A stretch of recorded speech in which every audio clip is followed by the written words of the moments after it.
Hello, Internet. This is Joel. Right, where to begin?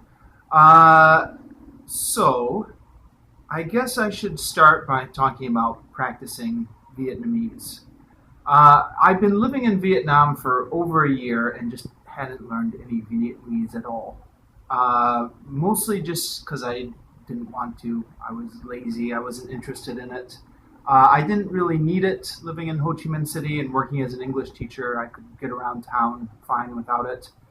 And I felt like I was just over it. When I was in Japan, I had studied Japanese so long for so hard and didn't really want to start all over again with another language. And I know what you're thinking, and you're right. I eventually changed my mind as well. I decided really there's no excuse not to. I mean, for one, I've gotten a degree in applied linguistics, so like it's inexcusable not to take an interest in the language.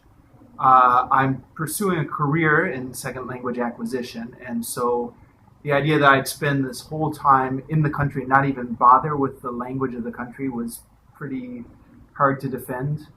And As a language teacher, all language teachers should be language learners, really.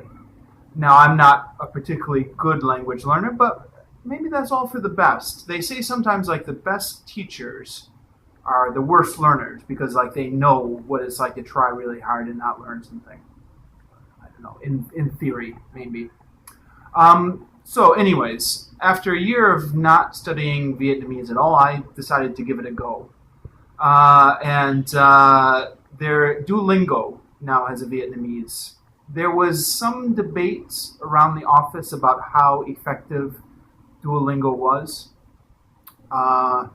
First of all, there's just kind of the methodology, which some people don't like.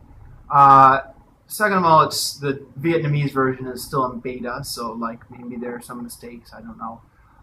Thirdly, like apparently it's done with a northern accent, and everyone in the South, I'm living in the South, speaks with a different accent. Um, so initially that put me off, just because I have that kind of perfectionist personality. But eventually I decided to myself, at some point, you just have to give it a go. And like doing something is better than doing nothing. So I started practicing every day. And for those of you who've been doing Duolingo or have done in the past, it can be really addictive. It chimes whenever you get something right. You get points. You can compete with your friends to get the most points. You get lingots, which is some money that buys something. You level up. It's designed to kind of mimic the systems of rewards of a video game. So regardless of whatever its shortcomings might be from a language acquisition standpoint, from like human addictive, something that is very addictive to kind of human nature, it's quite effective. It got me. I was like on it every day, and you have to like do a certain amount of points to kind of keep up your level.